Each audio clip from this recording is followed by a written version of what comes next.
I feel like one of my biggest, what I really want to do is like learn about leading a band Yeah. indirectly, both indirectly and directly. Mostly indirectly though, because I feel like that's trickier like as a drummer because so like the whole band like relies on you so heavily. I just want to get your insight on how do you approach that. Okay, I think I see what you mean. I wasn't sure when you said directly and indirectly. Uh, but I think when you say, let's start with indirectly first. I Mm, think that involves with how a drummer shapes the music. mm, Um, and the first, let's see, number one is, I guess that I have a question for you. Like, when you listen to any music, uh, what is it in the music that you listen to? um, mostly interaction between instrumentalists. Uh-huh. All right. And well, I guess another question is that you listen to any of like what the all of the instruments are playing and recognizing what they're playing. No. Okay. I think that the first step is to be aware of what all of the instruments are playing and just being aware of that and being able to notice, okay, well, this is what bass is doing, this is what the horns have, this is what and being able to recognize it. Mm-hmm. In fact, a friend of mine, this is just about 2 hours ago, was playing the record, and he was like, saying, "Yeah, just listen to the first few seconds. You might recognize he's playing." And I'm listening. And I said, "Man, this horn section kind of sounds like Cool in the Game." And he said, "Yeah, that's who it is." But it's being able to recognize what that band sounds like. Horns have this sound. Of course, as it went on, I could recognize even more with them. But Mm-hmm. that's with any music. So, for example, if I'm listening to a record of the trumpeter Clifford Brown, for example, and he made these great records with drummer Mac Roach. And, I mean, there have been times where I was listening to only Mac Roach because he's Mm-hmm. a drummer, and then I need to listen to what his sound is. But then, how does Max Roach line up with the bassist, who was named George Morrow? How does he line up with the pianist Richie Powell? How is he interacting with the horn players, Jarrel Allen on tenor, Clifford Brown on something? Well, and then being aware of how the music works, and not simply just what Max Roach is playing, but how does it line up with everything else? Right. And so, as a drummer, then what you can do is you can sort of set a, you can then be aware of like the direction that the music goes in. And sometimes it can be through how you interact with musicians, rhythmically speaking. Uh, but sometimes it can just be from just laying out a hard groove. Mm-hmm. you know, Yeah. sometimes that can be setting a direction. I mean, I've seen situations where a hard swinging drummer with this amazing groove comes in, and that's all he's doing, and that sets a direction. And the musicians in the band are like, man, whoa, wait a minute, whoa, wait, we got to come with something here. Uh, Right. Sometimes that's all it takes. Somebody's got a real intense group. Sometimes it's if there's rhythm someone's playing and you know how to accompany those rhythms. And when I say accompany, it doesn't mean just imitate the rhythm, but how do you interact with the rhythm? Mm-hmm. And for example, if someone's playing like let's say if a horn solo is going on and they play a rhythm like that, that. If you just play that right rhythm, yeah, it's not as effective. Now, if you respond, that's one thing. Or if Yeah. you maybe accent, things like that. That's accompanying what they're playing, and you're interacting with what they're playing. Okay. So I think that in order to, as you say, indirectly being able to lead a band, you have to be aware of all of the music that's going on. Okay. That's the thing.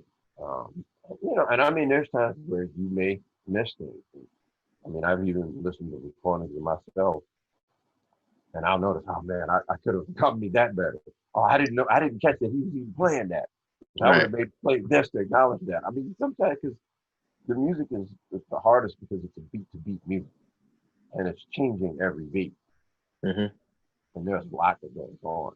So it's a lot having to be in tune with what the pianist is doing, and the trumpet, and the bass, and you're playing beat to beat. But it's important to be aware of all those parts. Does that make sense? Yeah, yeah, totally. Yeah. So that's what I would say.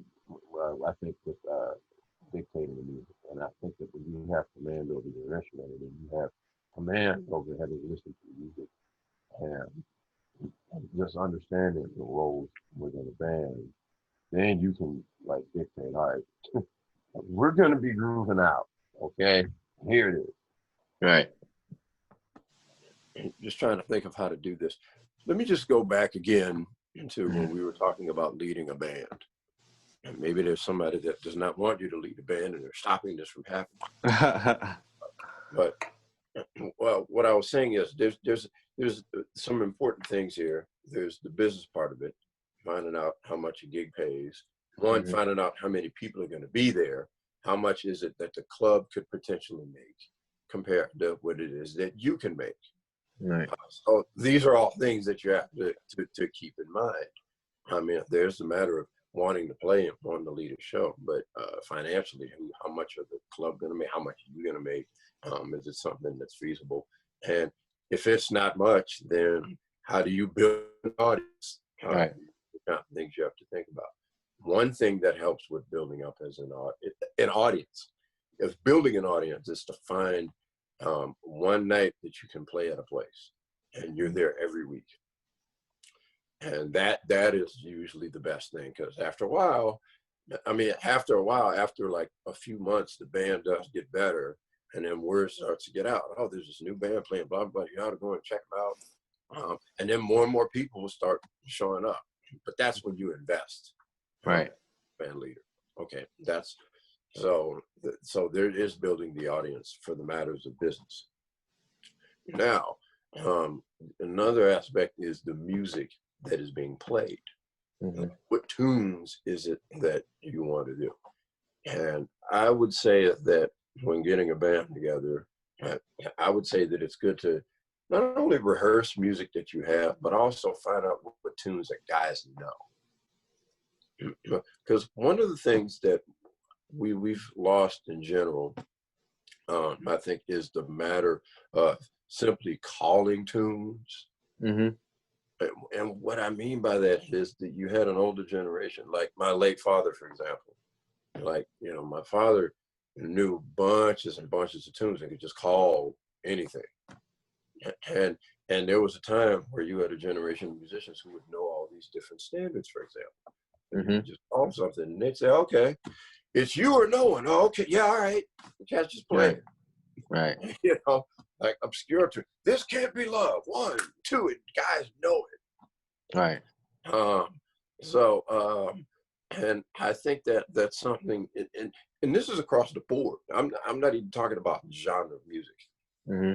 because I had a music teacher who told me that their mother was, I think, knew Mexican folk songs. They played guitar. It was like Spanish music, and they Right. said, man, they could play. They knew thousands of songs, any key, whatever. They could just do it. Hmm. And then they said, yeah, this is not like that band that knows those 12, that have rehearsed those 12 songs. I said, Right. so I think it's important to have a wide range of things. If it's original of yours, fine. But if it's other music, and also just find out what the band knows. And sometimes you may just have to tell a guy, look, we're learning this tune. Right. So there's that aspect of being a band leader. One more aspect that needs to be discussed, and I'll admit it hasn't, and I'll admit I haven't done a lot of talking about this myself, but it has to do with speaking to the audience. What do you Now, mean? that's bringing this up. And the thing is that when I was, when I was growing up and I would see my brothers and my father's show, one thing I noticed is that they would have a dialogue with the audience, and they would introduce the tunes. They would introduce the band members. Sometimes they may say a little joke that's like funny or something, Okay. you know, in the moment. But there's a dialogue with the audience, and and so, you know, introducing tunes, but also just you know, being excited about it and wanting, like, you're happy to be there and you're happy to see them. So you're happy to tell them about the music that you guys are going to play, and you're going to tell them all about it. Right. In fact, I'll admit that even for myself, there's been times that, and I've had to edit myself where sometimes I'll be a little too long-winded, you know, because I'm telling this story and I'm trying to tell all of it. And you have some folks that are into that, some aren't. Sometimes it can be, sometimes you can just say something simple like, this is the name of this tune. And maybe if there's a story, make it really brief. Right. So now I'll admit, sometimes that may have been a little long-winded because I've been overreacting to some shows I've seen lately where you have dudes that will say nothing. Wow. And the first lesson I got on that was from my parents, oddly enough, about them. When my father started to play the music with musicians like Gregory Agid's mentor, Alvin Batiste, and Nat Paralat, and great tenor saxophone players. This was like in the 1960s, so those solos were long, right, like ridiculously long. Like no one should play this long. to the point where when, you know, when talking with my father, and I said, well, man, you know, when y'all played minute solos, that's a long time, right? And yeah, he looked at me and said, 30? He was like, you're not close to the number.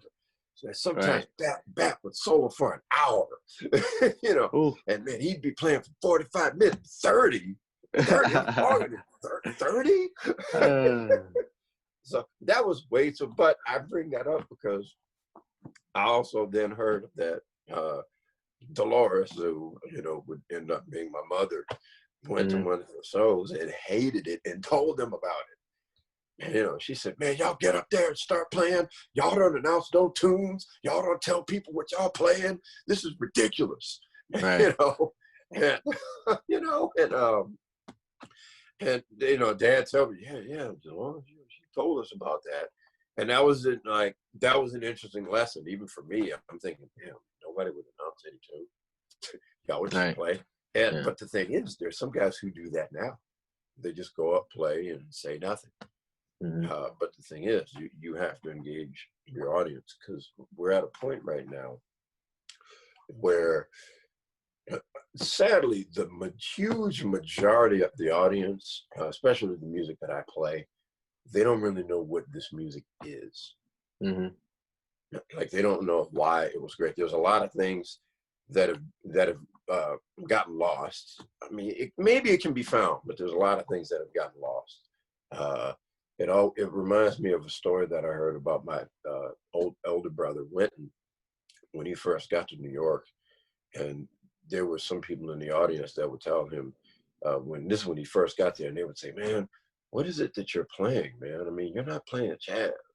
Like Lee Morgan was jazz and Clifford Brown was jazz. What is it that you're playing? And there was a reason for that. We don't have time to get into that right now. But that's interesting because audiences now don't know who Clifford Brown was. Right. They don't know who Lee Morgan was. Like the legends who played the music, they don't know who that is and why the older music was great. And that was the point. This was a guy who knew who those legends were, and he knew that there were things in what was playing that was falling short. He didn't know why, and there were reasons, but he just knew that, well, wait, this isn't like the legends I've heard. Which was a valid point. But the thing is, he at least knew. Now your audience, they don't know like what any of this was. So in a lot of ways, that's another reason to be engaging. Let them know, like, you know, you're gonna have a good time and this is gonna be fun. And not have the attitude of, well, you should like what we're doing with new music, and if you don't appreciate it, shut up. No, just it's not don't cool. have that kind of attitude. Right. I mean, because a lot of folks don't know the music, and frankly, there's going to be somebody in that audience that's not going to know what you're doing. And at this point, you know, I have to view it. I don't think the genre doesn't really matter. Mm-hmm. I mean, the genre doesn't matter. A friend of mine who I've worked with played drums in my group, a drummer named David Potter. He has a project called Retro Groove. And in this project, he decided to cover songs that were popular in the 1980s, mm-hmm. but bring them into a more swing vein, you know, like modern swing. And, you know, something different. Because a lot of times, if you're dealing with swing, guys may cover like the music, like popular songs from the 30s and 40s. But then popular music changed, and the musicians weren't covering those tunes the way that they used to. But he started to bring tunes from the 80s. Now, the thing is, you have people in the audience that don't know who those people were. Mm-hmm. Here's a song from Steve Winwood. Who? Here's a song from Shaka Khan. Who's that?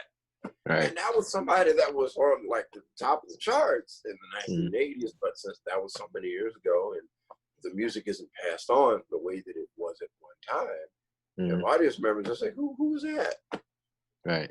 And yeah, so you have to go in, you have to just assume that the audience is not going to know what it is that you're doing. Mm-hmm. Even if it's just straight pocket and grooves and you're playing funk, still. So you have to go in believing in what you're doing. You have to get the audience to believe in what you're doing. Cool. That's how you build an audience. Cool. But yeah, so but the thing with leading is ultimately command. You know, when you command your instrument, and even when you command the stage, when you're talking to people, that's a certain kind of command. That's the thing. I mean, even in my own, for me personally, with a lot of the live stream shows that I've done myself, I still try to treat it like a concert. Okay. And not, you know, the video starts and it's like, hey man, yeah, I'm gonna play this tune for you. Yeah, I hope you like it. You know? Yeah. You know, I come up. Good afternoon, everybody. I'm Jason Marsalis. I'm glad you know you're here. I hope that you enjoy what we're gonna do this first tune. You're really commanding the situation, and not just dry and boring. And I've seen that. I've witnessed a gig where a person said, "Thank you very much. Now we're gonna do a tune. It's entitled In the Back." Like, what? Yeah, what was Tom? What did you say? I've seen that on a gig in a club, on a bandstand. Right. And I'm like, and people are paying for that? Really? And no kind of command of the situation, or just, you know, to get people into the music or something. I've seen that. And some of it I think is, unfortunately, when you have people that don't have social situations for music the way that we used to. And do you know what that even means? No, kind of not really. I kind of have an idea, but not really. All right, well, what's your idea? Do you mean like being in that environment, growing up in it? Yeah, but what do you think I mean by a social situation? And this is why it is I can't assume that you're going to know what this is. Because when I'm talking about went down a long time ago, do you know what that means? No. Okay. What I'm referring to is playing for dances. Okay. Yeah. Have you even had a chance to do that? No, not in like a jazz setting. I don't really care the setting. Have you had a chance to play for people dancing? Yeah. Okay. Well, what music were y'all doing? Second line music, like New Orleans traditional music. So like brass band. Yeah. Brass bands? Yeah. Exactly. Yeah. So what I'm saying is that's an experience that you had for playing in a social setting. You know, if you're playing, because brass bands is about grooving and you got people dancing to it, you know. Now at the same time, you know, if you're playing something that deals with swing, what often happens now, guys or drummers don't bring that same energy to the swing. And to me, you got to bring that same energy. It's not as easy, but you know, it doesn't matter what the rhythm is. If the rhythm is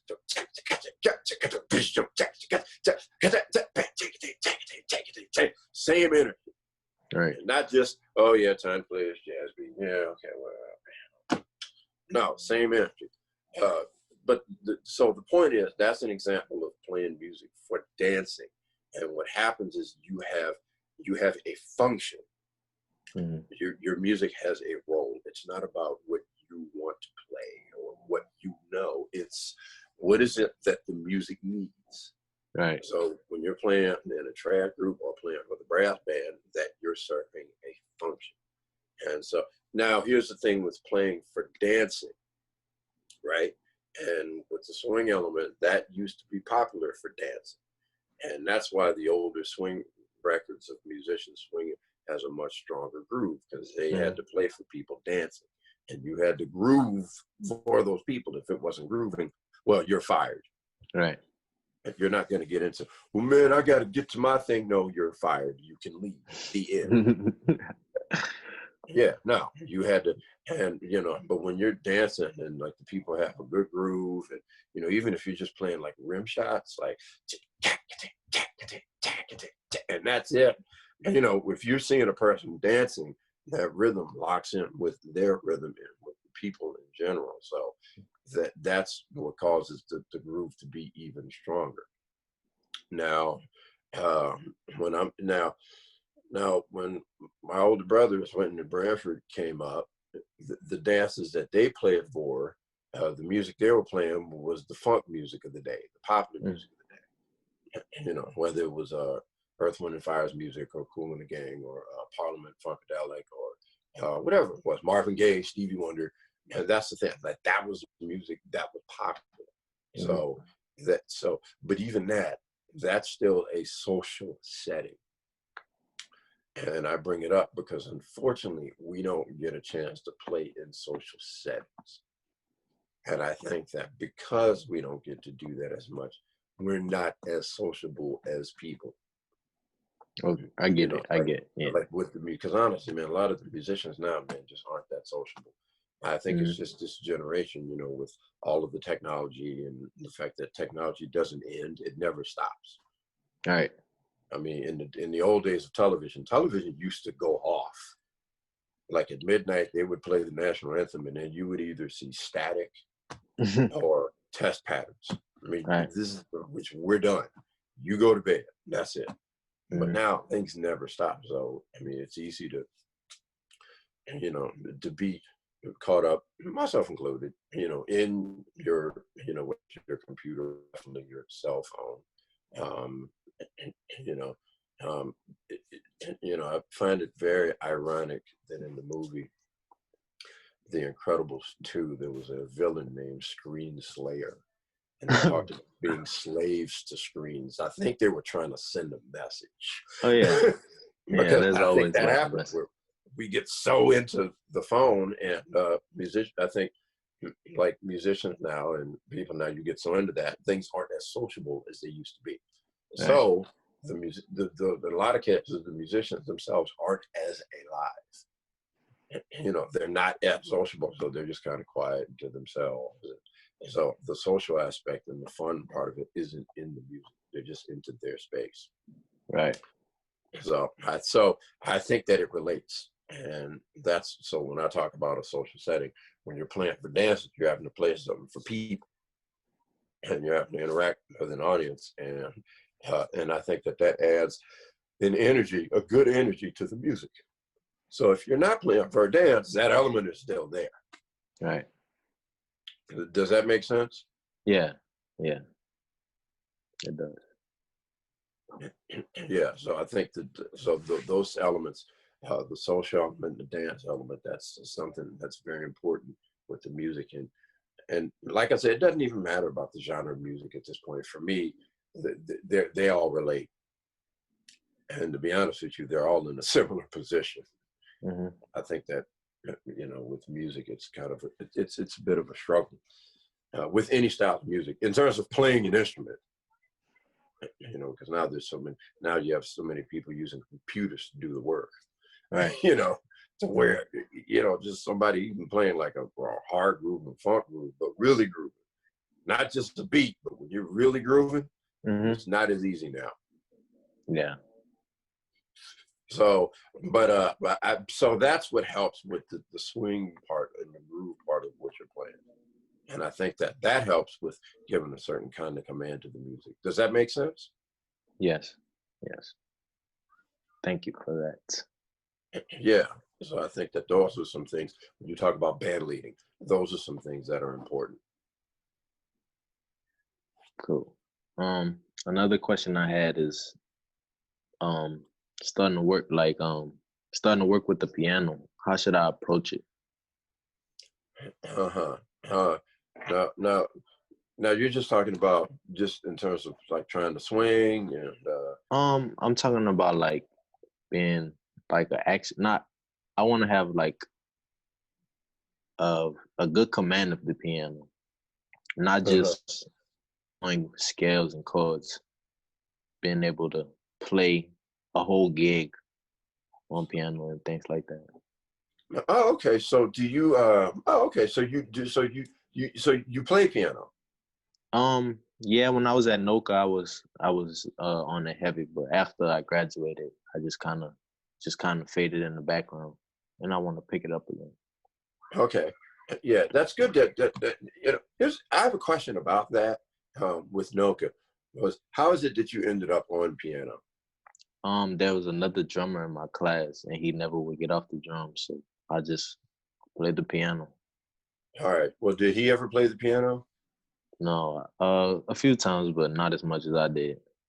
All right. Yeah. Well, I think it's interesting because there was a lot of drummers. I was wondering if it was a sign, because there were a lot of drummers that went to Noka who played piano, and it's funny because with me, piano, I probably should have explored it more, but I use piano more for writing.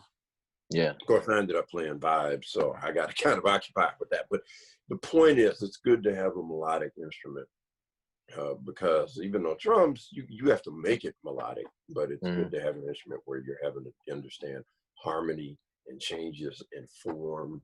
Because with drums, it's possible to understand it, but it's different when you have a melodic instrument to express some of those ideas. Right. And then when you go back to drums, you're even more aware of the form and how, because then it's how can I accentuate this form? How is it that I accentuate when somebody's solo is over or somebody's chorus? When you understand like piano and just melodic instruments like that. Now, while the scales are important and the chords are important, really the next step is learning songs and learning tunes. Yeah, let's just name some like tunes that you know. On piano? Yeah. Oh, probably like So What, Freddie Freeloader, things like that.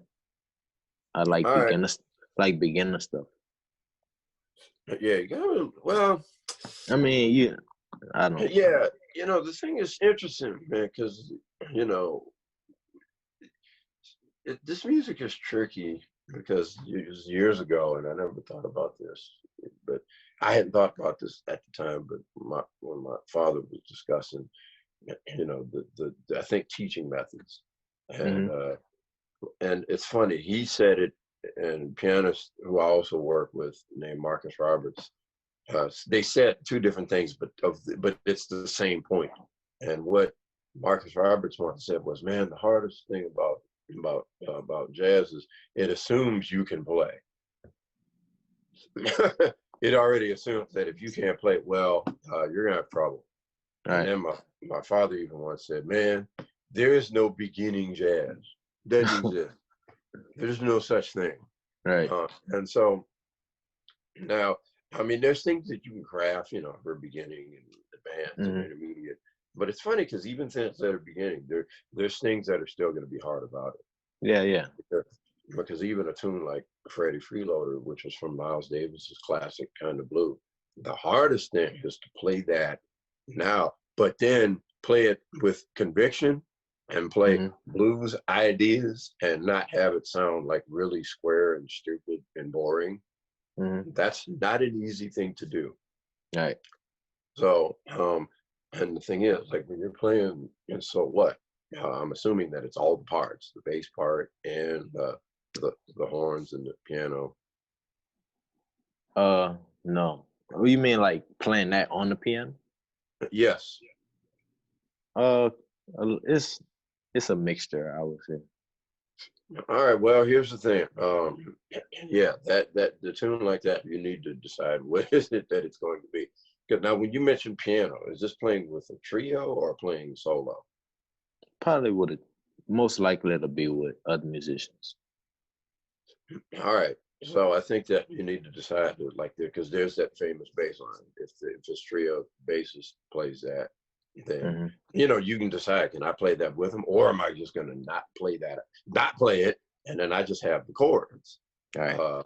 So it's those kind of things you have to figure out. All right. Like, what parts are you going to play? But with other musicians, still, whether it's trio or even with a quartet, it's important to learn like the melody of a tune. Okay. So you have So What, and you have Freddie Freeloader. Are there any standard songs that you know? Not right off the top of my head. All right. Do you know what I even mean by a standard song? Kind of. All right. Yeah, we need to make that clear. Okay. All right. A standard. Well, ultimately, what a standard means is just when something has set a standard, it has stood the test of time. And that's ultimately what it means. Now, there's what they call, I think in our music, it's sort of grouped in two groups. I think there's what they call jazz standards. Like Freddie Freeloader is a jazz standard. So What is a jazz standard. But when you look at songs from the songwriter George Gershwin. Oh, okay. That's like the American Standard Songbook. Yeah. See, I haven't really dived into that. Aha. Yeah, that's George Gershwin, Cole Porter, another songwriter, and many others. There was songwriting teams, and so now here's what's important to understand about that, and I think this is what's missing from a lot of music now. Unfortunately, as we talked about, the function in popular music has changed, and so those songs, like the musicians that are in my generation and even younger, don't know as many of those tunes because you have to research them at this point. See, in my father's generation, those were songs that were popular. Right. Those are songs that musicians were hearing all the time. So they would just know it. They would just know the tune. And so chances are, if you were at a session and somebody called, said, yeah, let's do Gershwin, Lady Be Good. All right. They would just know it. You had those songs that were popular. Now, I also have to say that the melodic content in that music was a lot stronger than the melodic content now. And see, the music, that the improvised element really depended on that, more so than most musicians know, because musicians at that time were hearing those songs. They were hearing songs like that. And so, or if they weren't, they were hearing classical music or violin music or whatever it is. And so that influences the content that they play. Right. And so, and I think that later on, musicians, we learn less and less of those tunes. And so the content of the improvisation isn't as strong. So, and I mean, to be honest, man, I mean, for your generation, it's even worse because honestly, man, the music, because I can tell you the music on the radio really does not help you with anything because it's all computers. Do you mean like it's too simple? Like, I'm not gonna say too simple. There's no content. Yeah, I'm not even gonna say too simple. There's just no content. That's the thing. So if you play an instrument, there's just nothing there that's really gonna help you with learning music or being a better musician or whatever. There's just not much that's there because there's no real content and it's a lot of computer programming. So what I'm saying is, if you're trying to learn how to take solos and improvise, that music isn't going to help you. Now, I'm going to contrast that with music that was popular in the 1970s. And I tell you, when I really learned, one place that I really learned that was working with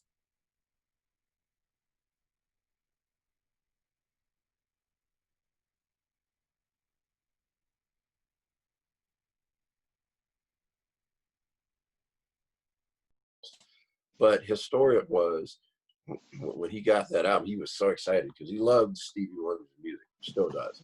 And this is popular music. And I think he told me that he like transcribed all the songs in Braille notation. That's a lot of work. Yeah. That's a lot of work.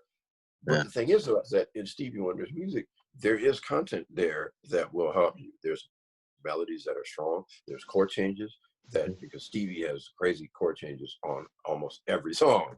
Like the chords move in some weird direction. You're like, what? What just happened? D major, C major over F sharp? What? What are you doing? But somehow it's on top 40 radio. How is this happening? Right. You know, and that's an actual chord. It's on the song "Do I Do" at the very right before the chorus. That does happen. Play D major and C major on F sharp. That's what that is. Anyway, but so you know, so when you're someone like that, there's these tunes on the radio, and there's a lot that you can learn. There's a lot of content in the music. A lot of content in the music. So if you play piano and you take a song like, what is it? I Wish. And this is something that Marcus can play on piano, but there's a bass line. Bump, bump, bump, bump, bump, bump, bump, bump, bump, bump, bump, bump. There's like parts and Rhodes parts. And, you know, so if you play piano, you want to learn that, it gives you kind of something to learn on the piano. Mm-hmm. You know, and something, and then there's like the chords change and the chords go in these other directions, and there's things that you can learn, and that was with any of that music. You know, I mean, I even heard him playing some Billy Joel once. You know, what's the song "My Life"? But if you play piano, there's a part, do dee do dee, and there's chords. Yeah. Just think about it. Like there's ways that the triads are broken up, and so there's content, there's things in that music that help you just as a musician, whether it's learning chords, learning melodies, learning parts, there's that content there. And unfortunately, the music we have now doesn't really do that. There's not really much to help you. So that's why learning this music is even harder now. Yeah. And so when you're dealing with learning solos, the musicians back then, like Charlie Parker's, and Lee Morgan's, and I'm reminded of another story of a great pianist, Horace Silver. Horace Silver, and this is in later years. This is a few years before he passed away. Horace Silver was judging I think it was a piano competition or something, and so you had to grade the students, and he gave them all Fs. You know, because he didn't care. And so they said, well, man, I mean, you can't just give them all Fs. And so then Horace Silver's response was, man, I remember when Lee Morgan and Blue Mitchell was 19 and they could play. Here's the problem. He's right, but he's slightly out of context. And he probably doesn't care. That's fine. When Lee Morgan was 19, okay, that was in the late 50s. And so the popular music at that time was you had rock and roll music, which was blues music. You know, that's what that was. So you're hearing blueses, or you're hearing or if you were younger, you were hearing a lot of the standard songs, which were still popular. So you're hearing melodies so when you go to improvise, that's what you're hearing. Right. You're not hearing rap samples repeated over and over. Somebody sampling some 70s album that they put on loop and the music doesn't go in. You're not hearing that. Right. You know, you're not, hearing a sound played again and again, or tunes that don't have any kind of real melody. No. They're in melodies. Right. And so it helps with them improvising. Right. Do you think, because I hear you talking about like the differences in the music from now and back then, do you think they ever could like merge together? Yeah, no, it can definitely merge together. Yeah, I mean, I think that it's your generation's job to do that. Right. I mean, because the thing is, you can take, and there's people who do that actually. Mm-hmm. And I mean, there are different kinds of examples where you have musicians that take elements of now and take things from back then. I think there could be more of it, actually. I think that there could be, because the only criticism I think that I would have is that in a lot of cases, the older element gets thrown out. You know, what do you mean by that? Yeah, okay. Well, here's a good example. So, in the late 90s, Darrian mentioned earlier that I put out an album called The Year of the Drummer. And the reason I called it that was because at the time, a lot of drummers were coming out with records. Mm-hmm. A lot. Like Adonis Rose, who was working with Nicholas Payton at the time. He put out his first record on Crisscross. Stanton Moore, he just put out his first record. Don Leverett, I don't know if you're familiar with him. He's from Opelousas, Louisiana. He's in New York now, but he lived in New Orleans for a time. He put out his first record. Let me see here. Jeff Tan Watts also, I think, released or was working on his first record. And Brian Blade also released his first record with the Brian Blade Fellowship. So, and I thought, man, this is great, man. All these drummers are releasing these records. But a funny thing happened. A lot of the college students, when they heard the Brian Blade Fellowship record, look at the Brian Blade Fellowship, that music is based more on like, I guess you could say like alternative rock. It was a different sensibility. It was a different way of writing tunes and approaching tunes, which I thought was a great alternative. But a lot of the guys who were in college heard that and said, oh yeah, we're going to do this only. And next thing you know, the swing element is just eliminated. Right. All of a sudden, you get newer records and there's not much swing at all. It was just sort of taken out. I think that a lot of the young musicians said, you know what, swing is hard. We can't do it. We're not going to be as good as the older guys, so we're just going to throw it out. Right. I'm like, damn, did you have to do that? Let me ask you this. I'm sorry. No, so all I'm saying, that's an example where they just, all right, the stuff that was, we don't need that anymore. We're going to just throw it out. And but pop music did the same thing. It's not just them. Pop music did the exact same thing in their own way. Right. So do you think it's beneficial in developing it further? Because over time things change, but it seems like I don't know. It kind of seems like a lot of people that play the music want it to be how it was. Yeah, that's not quite right. I know what you're getting at, but that's not really accurate. And there's a few things to that. Number one, if you were to play, like, let's just take, because there's this insult that goes around that some guys, when they want to dismiss something older, they'll say, oh yeah, they're playing music from the 40s. Mm-hmm. Why didn't he get out of the 40s? That's like a newer thing that happens. I know cats say that, and I'm going to call BS on it right now. Here's the thing. If you were to play a tune from the 40s, if even in the same style today, it's not going to sound like the 40s. Mm-hmm. Because there's all this music we've heard since then. And all of that is going to influence what you're playing.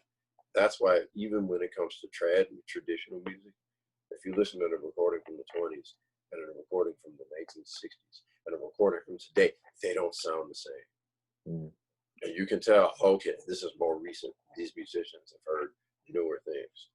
And so things aren't going to be what it was. Even if you play the same style, it's going to be something else. And I think that that's an element of the music that is often misunderstood. Mm-hmm. I mean, even when my older brothers first came out, there were some people that I think that they weren't sure because there were these young guys and people hadn't heard of them. So some of them just said, oh, they're just playing music from the 60s. And that was just an easy way to write it off. Right. And I'm thinking, no, Wynton is actually writing his own music. That's not. Now, they're covering some tunes from the 60s, yes. Mm-hmm. But no, even with that band, there were other influences that they had from the 70s and the 60s in the 50s. And so then they were bringing it into the 80s. Right. So the thing is, it's not going to be how it was. It's not. I think that now, I think there's some things that I would prefer in terms of how things were, but the only thing that I would prefer, I think, is a knowledge of music. That's it. Mm-hmm. You know, in terms of what music is played, that's up to you.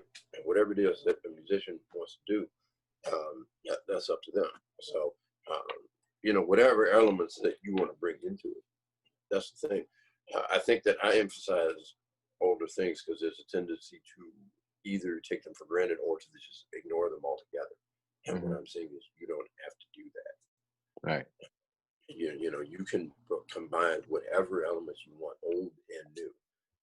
In fact, I'll even drop a name of an album for you that blew my mind. There was an album from a gentleman from the UK by the name of Soweto Kinch. Just the record. I'm sorry. And he did an album called The New Emancipation. Mm-hmm. And I'll be honest with you, you know, and I'm not saying this because I know it, but I remember when I was first, because there was this period where I was kind of disappointed in some of the newer records being made, right? And so when I would hear some good albums, usually they would come from Europe. And I had this thing like, yeah, man, we're getting our ass kicked by people in Europe, man. They're making these better records. But the thing about his album was he actually was dealing with hip hop music. Mm-hmm. You know, he was dealing with hip hop, but he was also dealing with R&B, but he was also dealing with older jazz influence. It was all coming together. So he would have tunes that would swing, tunes with funk group, tunes that were odd metered with rap over it. He was bringing all the, to the point where after a while, I'm asking myself, why are we talking about Robert Glasper's Black Radio again? Why? Why? Because, you know, that was like the, you know, which, I mean, that's a good album. That's actually a good album. And that was something that was being talked about a lot, which it should have been. But I heard this record and I said, whoa, this is serious. Right. This is, you know, so that's the thing. You can bring all those elements in, old and new. Mm-hmm. And that's the thing. So you don't have to sort of like, I'm saying what guys mostly do is they just throw the old elements out. You don't need to do that. Yeah. And you don't need to throw out new ones either. Right. Jace, you got any more questions? No. Right, okay. I'm gonna ask a question real quick before we get Sure out of thing. here. You made a good point that I'm curious about. You were saying that how now, you know, for Jarrel's generation, they're not necessarily they don't have exposure to the older music with melodic content or chords and this and that. And I was thinking, if he doesn't, nobody else does. So that means your audience is coming to you kind of ignorant. And so you're faced with this problem of how do I present music that they can hear? And so how do you do that without making them feel bored and sleepy, or man, we got to get out of here. These cats is playing. It sounds like, you know, jumbled up music, you know? Yeah. Yeah. Well, first thing, I think that one thing that's important, especially when you're dealing with swing, is clarity. Because one of the reasons that this is the hardest music to play is because you have to balance out all these different instruments playing different things at one time. And often what happens is musicians just play what they want to play. And sometimes guys get conditioned to that. So then they want lots of drums to cover up something they're not comfortable with. So you have that. But clarity is one. Like when you listen to even like older records, you'll notice there's a clarity in the swing with the balance of drums, bass, and piano. There's a clarity there to the point where even if the drums might play a lot, that clarity is still there. And by the way, I need to mention this. There's this new album, well, new, but it's old, but it was a new recording that's going to come out, a new live recording of Thelonious Monk. Oh yeah, I heard about that. Yeah. Yeah, Palo Alto. It's a crazy story, man. It was, but anyway, I only mention that, man, because drummer Ben Riley is on this, and I believe this is probably the most drums I've ever heard Ben Riley play on anything. Wow. And if anybody wants to challenge me on that, that's good. You can do that. But I've never, because I'm thinking, wow, this is like Frankie Dunlop, but it's not. This is Ben Riley. Wait a minute. I mean, because usually Ben Riley, I mean, he just swung his ass off. Right. But on this, there's a clip on YouTube where they're playing the pitch man. Riley's just catch. I'm like, what? But it's still clear. You know, he's not overpowering the band. He's still accompanying the band. It's still clear. I think clarity is important, because if it's not clear, then the audience, they're like, what's going on? This sounds like a bunch of jumbled mess. Sometimes it is. So I think that clarity and balance, like balancing the drums with bass and piano, so everything really comes. That's number one, is important. And two, I think that if the music is really swinging hard, where there's a really strong groove, I think the audience will feel that. Okay. But it's got to have a really strong groove, though. See, I think that, unfortunately, I think we've lost in touch with what that is. Yeah. And I think that I talk about older records, because you find that in the old music where there's just a strong groove, and it's like, damn, man, this is. So I think that's number two. I think three, if you present a variety of music where it's not all the same thing, I think that's something that helps. So if you have things that are at a slow tempo, you know, as they say, you know, playing for the ladies, some slow tempos, you know, you have that. So I think that if you have this variety there, I think that that keeps the audience engaged. I think if all the tunes are the same, then it's like, yeah, okay, you know, or like the same mood or the same sound. Yeah. But I think if you change things up and you have tunes that have even if they're instrumental, but if they're melodies, I think that are melodies that stand out, memorable melodies that stand out, and then you have solos that have moments that stand out, and then if there's an interaction with the band, then that's something. You have things that the audience can tune into and say, "Oh, well, look at what they're doing." So I think that all of those things are examples of engaging the audience. Okay. I have one last question. But, sure. Man, you know, you're one of the most incredible musicians I've ever, you know, really encountered. Whether you're playing drums or you're playing vibraphones or you're piping cats whistling, like, but you know, also you come from such a unique environment growing up, where, you know, that there are pictures of you when you're like 10, 11 years old. I'm on the phone.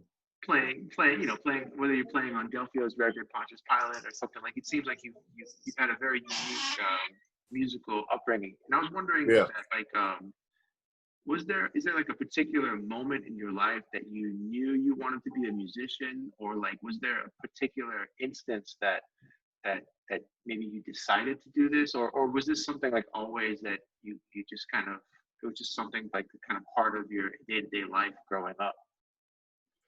It was, honestly, it was always there. You know, it was always there. In fact, I've even heard stories of things I don't remember because I was like a damn near infant, basically. Like Branford even told me a funny story where he even said, "Yeah, I remember it was just one day you were just running around all over the house and you wouldn't stop." Sounds about right. And I was maybe 3 or 4 years old. I'm just running around and I was like, "Man, come here."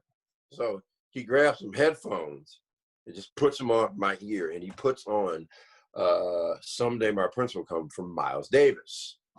And he said after that, I just stopped. And I was just looking in the air. I wasn't going anywhere. Of course, Dad walks in the room, looks at Branford. "What are you doing?"